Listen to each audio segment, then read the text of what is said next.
Yo, what's up guys, I'm Chxrge and today we're going to talk about controller settings for Apex Legends. This controller settings guide will be for beginners and also veterans of the game. Here's a bit of backstory so you know whether to trust me. I've played Apex Legends since Season 0, I've been number 1 Apex Predator in the ranked mode on Xbox, I've also reached Apex Predator on PlayStation and PC too. I've also reached a ton of ALGS finals. At the end of the video, I'll talk about different controllers and which ones I recommend. Now that I've stroked my ego a bit, I hope you trust my judgment. Let's get into the video. Pretty sure everybody who plays Claw was born in the blast radius of Chernobyl, so if you don't play Claw, don't worry. Here's a custom button layout which I made, which is very useful if you still want to be efficient at the game. There are also controllers which have back paddles, but from what I've heard they seem to break a lot quicker than regular controllers. Controllers are so expensive nowadays, so it's very annoying to replace them every 6 months. We can talk about that more towards the end. Next we have stick layout. I've never known anyone to use anything different here, so just stick to default. Interact and reload button should definitely be tapped to use and reload. It'd be very annoying to hold the button when you're in a tense situation. The crouch button depends on whether you like to crouch spam in fights. Personally, I have toggle, but if you want to be that annoying guy who crouch spams during the fight, then go and hold. Keep the aim button on hold. If you are sat there right now using toggle, be ashamed of yourself. Keep the survival button on. For me, it's just more convenient. Now definitely keep vibration off. I used to play with it for years when I was younger, but I turned it off and got used to it very quickly. It's easier to focus without it vibrating in your hand. If you have a PlayStation 4 or 5 controller, then definitely turn adaptive triggers off. It's just really annoying. Okay, so you want trigger dead zones on none. This means your triggers are more responsive, making it easier to aim or shoot. So menu cursor speed definitely needs to be halfway. Max is way too fast and the lowest is way too slow for looting.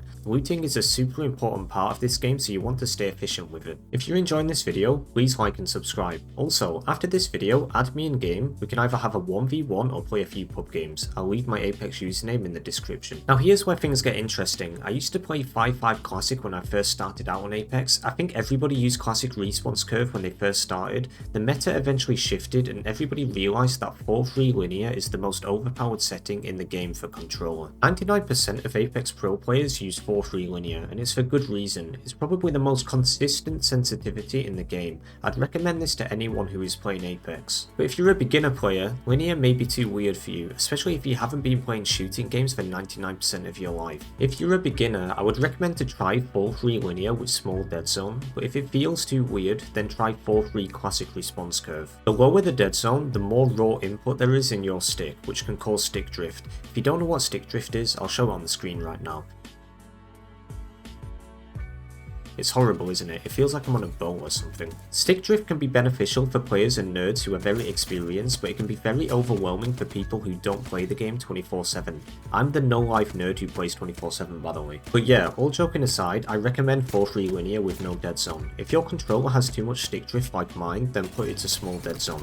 Don't overthink sensitivity. Getting used to a sensitivity is much more important than tweaking and changing it every single week. There's also more to aiming than just sensitivity and tracking. Another important thing is positioning, so don't get too caught up on the numbers. Personally, I would keep your per optics on default for now. I think 3 is a very good number to get used to. Ignore all of the other response curves. I honestly think no one uses them, and if they do, they're just trying to be quirky. Okay, this is self-explanatory. Keep your movement dead zone on small. You don't want it to be difficult to move around. Well, obviously keep inverted look off, you're not trying to fly an aeroplane. Okay, so now on to ALC settings. Personally, I don't use these too much, but I can still give some advice on them. I'm going to explain a bug in Apex. I'm not sure if it's intentional, but if you turn on ALC settings, you can edit your per optic settings. If you turn these on, and then turn off ALC settings like I did just now, they bleed through into your actual settings. What I'm trying to say is, that even with ALCs turned off, if these are activated, they will override your per optic settings in your default per optic settings. This is both a blessing and a curse, because some people leave them on and don't realise for years and sit wondering why their aim feels so weird. If 4-3 linear feels too dimensional for you, it can give you the option to change it even further. For example, if your 1x or iron sight sensitivity feels too slow, you can bump it up to 3.1 or 3.2. That means you're not on 4.3 anymore, you're on 4.3.1 just for that optic setting. For example, your ADS with a 3x scope could be 3.8, whilst your your 2x scope ADS speed could be 2.2. That's an extreme example which I definitely don't recommend, but hopefully you understand what I mean. This is something I don't really experiment with. Personally, I don't think it's good to tweak too much with the settings. Like I said earlier, I played Apex Legends since Season 0 and have been very successful just sticking to a sensitivity and getting used to it. 4-3 linear has been a lot more successful than 5-5 classic for me. I feel super accurate at close and longer ranges. It's the only time I've ever changed my sensitivity and I'll probably never change it again. But one thing I will change are the controllers that I use. So some background lore for you, I'm an Xbox kid. I played on Xbox since I was a young kid and still have an Xbox Series X that I still use sometimes. I've played on Xbox controllers for around 2000 years and I've realised that they aren't very good. Obviously this is subjective, you might be disagreeing with me right now, but the first time that I used a PlayStation controller, I realised how much more accurate the sticks feel. It took maybe a week or two to get used to the shape and sticks of the PlayStation controller, but my aim improved so much and so fast. It actually makes me feel a bit depressed that I was nerfing myself for so long using an inferior controller. For me, the Xbox sticks just don't feel circular. Like if you rotate your thumbstick in a circle, it feels more like an oval shape in game.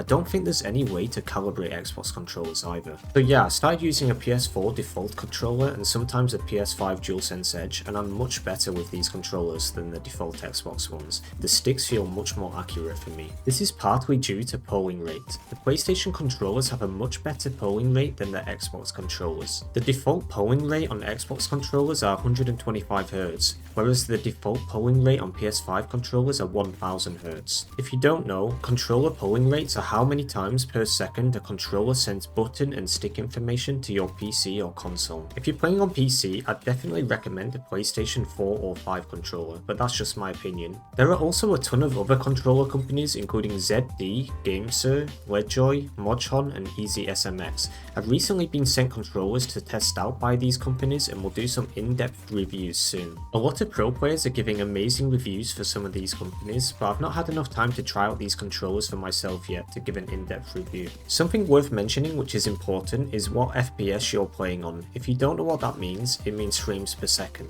Also, if you're playing on a super old monitor or console, you're probably playing on 60 FPS or potentially even 30 FPS. If you're trying to fight somebody who is on 120 FPS or above, you're gonna get destroyed, and that's nothing to do with your sensitivity or controller. There's a lot more I could talk about related to settings, but I wanted to keep this focused on controller settings specifically. If you want a full settings guide, just let me know. If there's anything I've missed or want me to explain more in depth, just tell me. And remember not to get too fixated on controller settings and sensitivities. There's much more important factors in this game. You can also completely ignore everything I've said. Just because I made a video doesn't mean I'm right. If you find some wacky sensitivity that works for you, who am I to tell you it's wrong? Don't forget, we have aim assist to do most of the work for us. Remember to enjoy the game and have fun. See ya.